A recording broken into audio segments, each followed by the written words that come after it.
saya dengar informasi Bapak tadi melakukan rapat koordinasi ya terkait dengan anugerah para legal justice ya, justice.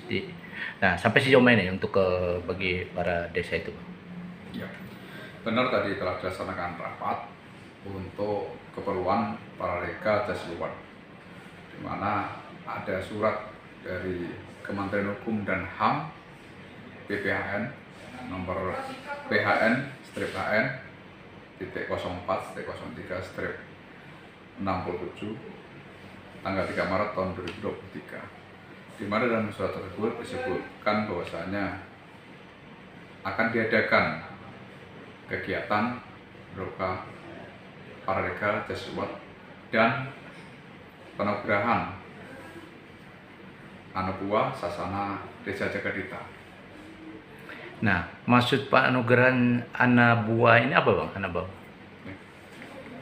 Kegiatan itu ada perbedaan, artinya sebenarnya ada dua kegiatan, di mana paralegal tersebut ini diperuntukkan bagi kepala desa dan lurah, sedangkan Anabuah Sasana Jagadita itu diperuntukkan bagi desa.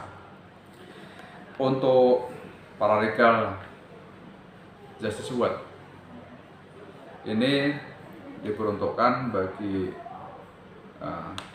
lurah dan kades yang diharapkan menjadi hakim perdamaian atau juru damai di desa dalam menyelesaikan permasalahan yang dihadapi oleh masyarakat, sehingga tidak sampai kepada jalur litigasi yang ada di pengadilan. Sedangkan Anubuah Jagadita ini adalah anugerah yang akan diberikan kepada desa yang mendorong pertumbuhan investasi, pariwisata, dan lapangan kerja di desa atau kelurahan tersebut. Nah, kalau dalam penangguran ini yang menjadi kategori penilaiannya apa aja Bang rencana untuk di desa dan lurah itu? Untuk paralegal tersebut ini adalah kepada kepala desa dan lurah yang memang telah melaksanakan perdamaian atau menyelesaikan permasalahan hukum berkaitan dengan sengketa warga masyarakat di desa atau kelurahannya. Sedangkan Anubuah Jagadita ini khusus pada desa-desa yang memang mempunyai bukti bisa mendorong pertumbuhan investasi, pariwisata, dan lapangan kerja. Jadi ada dua opsi di situ ya, di samping bisa memfasilitasi mediasi ya antar sengketa di desa itu sendiri, di sisi lain juga prestasi daripada desa itu sendiri gitu dalam pariwisata ya. Nah, untuk ini koordinasi sampai berapa lama berjalan dalam untuk tingkatannya nantinya Bang? Pendaftaran sudah dimulai, jadi bagi lurah dan kepala desa itu sudah bisa mengikuti pendaftaran untuk keperluan seleksi dalam rangka mengikuti paralegal Jasiwan. Nanti pendaftaran ditutup pada tanggal 12 April tahun 2023. Dalam kaitan ini, rapat tadi memutuskan desa dan kelurahan yang akan diikutsertakan dalam lomba tersebut, karena kita sudah membuka, menginformasikan kepada seluruh desa dan kelurahan kaitan dengan adanya perlombaan ini. Akan tetapi sampai dengan sebelum rapat tadi belum ada yang mendaftar. Sehingga di rapat tadi telah diputuskan bahwasanya ada 11 untuk desa dan kelurahan yang dalam kategori desa sadar hukum atau kelurahan sadar hukum, dan 3 yang merupakan desa dan kelurahan yang mendapatkan manfaat dari KLK dalam pendampingan hukum penyelesaian konflik di wilayahnya. Kemudian perlu saya sampaikan bahwasanya untuk kegiatan anugerah paralegal Jasiwan ini, khususnya berkaitan dengan non litigation matchmaker, di sini ditujukan untuk kades dan lurah ini ada salah satu bukti yang harus dilengkapi, yaitu yang pertama adalah cerita pengalaman singkat maksimal 2 halaman kemudian video dokumentasi kerja durasi maksimal 2 menit. Kemudian yang ketiga adalah link berita atau media massa, dan atau yang keempat dokumen bukti bentuk lainnya. Di mana di dalam rapat tadi telah dibahas tentang hal ini, dan ini kita coba perkenankan untuk bisa melengkapinya baik satu maupun keseluruhan. Intinya bagi kades atau lurah yang dapat memenuhi ini bisa ikut serta dalam perlombaan, dan kita harapkan yang telah ditetapkan mengikuti lombanya. Kalau kita bicara tim, Bang. Kalau bicara tim, berapa orang timnya? Ya. Dalam kegiatan ini kades dan lurah ini mengajukan pendaftaran.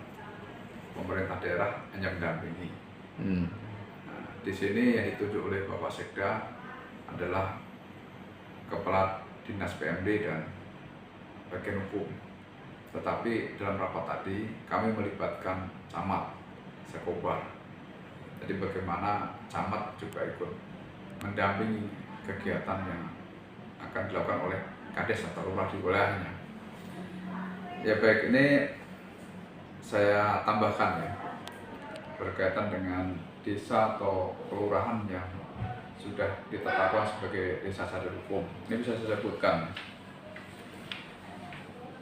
Jadi untuk desa dan kelurahan yang telah mendapatkan status sebagai desa atau kelurahan sadar hukum, ini telah ada 11 yang ditetapkan dari keputusan Bupati, yang kemudian ditetapkan juga untuk wilayah Kalteng dengan keputusan gubernur. Oke, Bang. Ya, itu Madurjo. Kemudian yang kedua adalah Desa Sulung.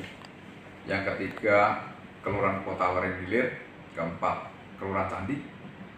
Kelima Desa Pangkalan 3. Keempat Desa Sumber Agung. Keenam. Ya, keenam Desa Sumber Agung. Kemudian ketujuh Desa Argamulya. Yang kedelapan Desa Sungai Kuning. Kesembilan Desa Lada Mandala Jaya. Yang ke-10 Desa Pandu Sanjaya.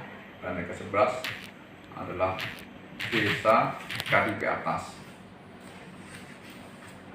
Untuk desa dan kelurahan yang mendapat manfaat dari KLK yang mana dilakukan pendampingan dalam penanganan konflik, yang sudah ikut ini adalah Desa Sulung pertama, 2 Desa Sabue, dan 3 adalah Kelurahan Mendara Seberang. Oke. Jadi totalnya menjadi 13. Karena Desa Sulung ini selain dia berstatus sebagai desa sadar hukum, dia juga mendapat manfaat dari KLK. Oke, siap, Bang. Oke. Dengan itu apalagi, Bang, yang menjadi salah satu Ya. desa? Jadi kelurahan dan Apa aja, Bang, yang menjadi salah satu desa yang menjadi tambahan gitu? dari desa dan kelurahan yang saya sebutkan tadi, itu ada desa yang memiliki potensi yang bisa mendapatkan anugerah Anubuah Sasana Desa Jagadita, yaitu Desa Lada Mandala Jaya. Karena salah satu syarat untuk mendapatkan anugerah ini adalah dia telah menjadi desa sadar hukum. Dan selain itu, ini kepala desanya juga harus mengikuti seleksi untuk Paralegal Justice Award, dalam artian untuk non-litigation peacemaker tadi. Oh, siap. Ya, makanya kami mengharapkan desa-desa yang mempunyai potensi pariwisata dan mempunyai pertumbuhan ekonomi dan juga lapangan kerja yang bisa membantu masyarakat setempat ini dapat ikut untuk kegiatan Paralegal Justice Award ini, sehingga desanya dapat anugerah sebagai Anubuah Sasana Desa Jagadita. Oke, makasih.